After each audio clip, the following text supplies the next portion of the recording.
I know of a family that they basically said, we're going through tennis shoes with our teenager like toothpicks. And it's like every time we turn around, we're buying a new set of shoes to be able to do this. So here's what they did. They said, we're going to pay X amount for the first pair of shoes. We're going to pay Y amount for the second pair of shoes. And we're going to pay Z amount for the third pair of shoes. And it's just going to kind of go downhill from there. So if you want the such and such, well, then you're going to have to earn another $50 or another 25, whatever the deal is. Now, you want the second pair and you don't think those are cool enough and you want this, but then you're going to have to figure out how to do that to feel the value of a dollar. With our kids, I'll pull out, when we get our credit card statement, I won't show them the amounts and all that sort of stuff, but I'll say, look, if we paid off the minimum, it would take us 5 years, 5 months, whatever it is, to be able to do this. Here's what we do in our family. We pay off the credit card bill every month. No matter what, we're paying that off, okay? Because we're going to use Visa, not Visa using us, is what we're going to do. You're either an interest maker or an interest payer. We want to be an interest maker is what we want to be able to be in our lives. And teaching our kids that. Here's what it means. Why? Because I would rather them not get something and cry about it now than to have a life that they've got so much debt, they're crying about a life that won't go away.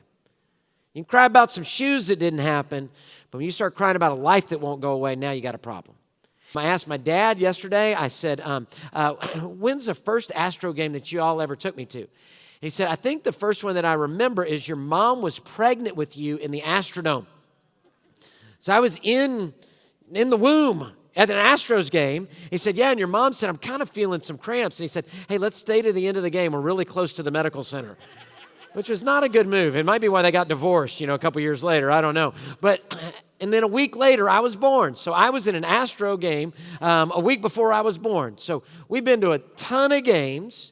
So I gave my kids some money, and we got to the game one day, and we sat down, and they said, I want some popcorn and a Coke. I said, great. But I didn't say, great, and reach for my wallet, right? Because I'd already given them the money.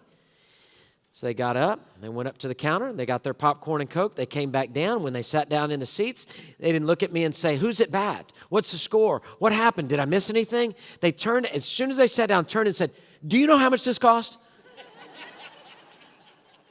I was like, yes, I do know how much this cost. He said, I'm never doing that again. That was the next phrase. Now, what happened? They felt the value of a dollar. Here's the deal. They will spend your money and my money all day long. But when they get their own money, they begin to feel it. So let them feel the value of a dollar. Hey, thanks for watching. To find out more about Houston's First, you can subscribe to our channel or you can go to houstonsfirst.org.